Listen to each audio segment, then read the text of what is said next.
Hi, and welcome back to Focal Point AFR Talk, this second hour of this Thursday edition of Focal Point on AFR Talk. Brian Fisher is my name. Great to have you in the conversation. 888-589-8840. We were talking about religious liberty in the first hour. Here's another story about vanishing religious liberty in America in the military, which is where it is under severe assault, as it is everywhere else. Piece by Todd Starnes on Fox News, townhall.com. An Army Master Sergeant was punished after he hosted a promotion party and served Chick-fil-A sandwiches in honor of the Defense of Marriage Act. Now, we don't have a name on this soldier because his case is still pending. It's still being processed by the military, but he was given a promotion and to Master Sergeant, and he got the promotion at about the time they had all that dust up over Chick-fil-A and the CEO of Chick-fil-A and his support of natural marriage.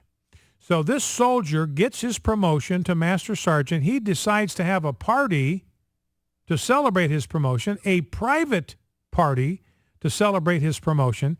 He sent out invitations that read, "In honor of my promotion and in honor of the Defense of Marriage Act," which is the law of the land. It still is the law of the land. I mean, the Supreme Court might vacate it here later this month, but that doesn't change the fact that it is the duly enacted law of the land, passed by overwhelming majorities, both houses of Congress, signed into law by a Democratic president. It is the law. So he's celebrating the law, a good law, perfectly duly enacted law, by offering Chick-fil-A sandwiches. After the party, he received a letter of reprimand. And the Ron Cruz, who's the executive director of the Chapin Alliance, said he was told that it was the combination of the sandwiches and the soldier support of DOMA that brought this reprimand down on his head. He was reprimanded. He was threatened with judicial action. He was given a bad efficiency report. There was talk of bringing judicial punishment against him. Here it's a year later, and he's still involved in a legal battle over what is going to happen to him.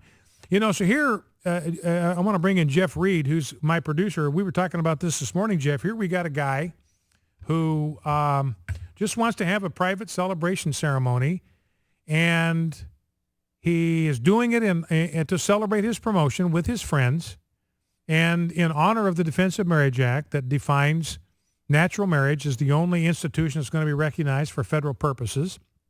And he celebrates this with Chick-fil-A sandwiches, and he gets in trouble with the Army brass for serving Chick-fil-A sandwiches. And you made, I thought, was kind of an interesting observation about all of this. Yeah, I was noting how we have protection of freedoms in the Constitution of freedom of speech, freedom of religion. I think maybe it was time to add freedom of food in there somewhere. So that's Jeff Reed, our producer, suggesting a new amendment to the Constitution, freedom of food. Got to add that to the First Amendment so guys can eat Chick-fil-A sandwiches without getting punished criminally. What has America turned into? What has it become? One last thing before we go to the phones. Interesting story on the Business Insider today, talking about differences in pronunciation of different key words around the country. Let me give you just some examples. There are 22 different, well, I think it had 122 maps, but talking about words and how they are pronounced in one part of the country and how they are pronounced in another part of the country where the dialect is different. For instance, the word pecan pie. Now, I say pecan. That's how I normally say it. But when I talk to our cat, I always say pecan because I tell her, I remind her every day when I'm combing her and pampering her that she has a brain the size of a pecan. So I say pecan when I'm talking to the cat. When I'm talking to people who have an IQ that's bigger than my hat size, I will use the word pecan. But here there's a map of all the places in the country where people say pecan. Then there's other parts of the country where they say pecan. There's other parts of the country where they say pecan. And then there's other parts of the country where they say pecan. So depending on what part of the country you're from, you could say the word pecan 4 different ways. Here is the word caramel. I just say caramel, 2 syllables. like the candy, the sweet thing. But if you live east of the Ohio River, you probably say caramel. You probably say 3 syllables and not just 2. The word syrup, I say syrup, but in the northeastern corridor, they pronounce it syrup. I'm going to put some syrup on my pancakes. Then you have 2 different ways to pronounce the word mayonnaise. Now, I say mayonnaise, but a lot of people say mayonnaise. Let's see, and it's got a map showing where people say mayonnaise, 3 syllables, and where they say mayonnaise with just 2 syllables. Now you got a huge division over the word pajamas, because some people in America say pajamas like the A as in father. Other people say pajamas like the A in jam. Now I like to say pajamas.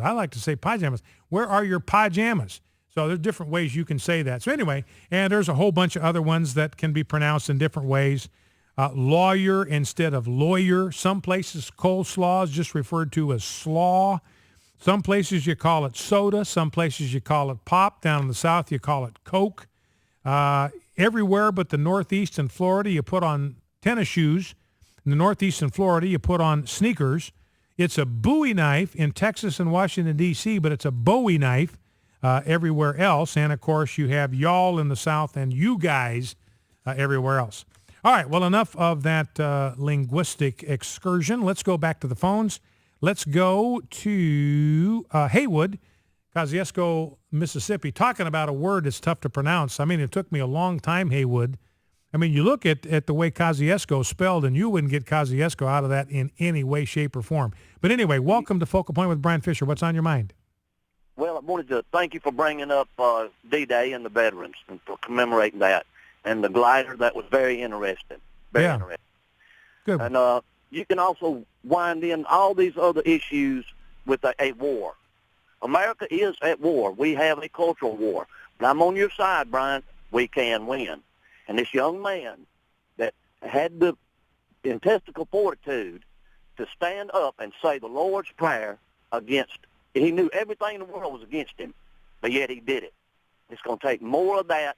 And I appreciate your show, and I'll take your comments off air. All right. Well, thank you, Haywood, very much, and I appreciate what you're saying. And, you know, I think, you know, Haywood is exactly right. I mean, what this 18-year-old young man did, this Roy Costner IV, is he showed us how it's done. This is how we are going to break the back of tyranny, religious tyranny in America. It's guys just like him, particularly with this issue of prayer and where it is permissible and where it is not. You get any situation, whether it's a school, a classroom, a graduation exercise, a football game, a city council meeting, a state legislature, there's only one question that matters. Who's in charge here and what do they want to do? That's the only question that matters. If the person who is in charge, whether it's a teacher in a classroom or a principal of a school, or a principal of over a school with a football stadium, if that person in charge wants to have a prayer, they can have a prayer. Constitutionally, they can have a prayer. They shouldn't be forced to have it, but if that's what they want, then they can have it. That's freedom of religion. Back in 2.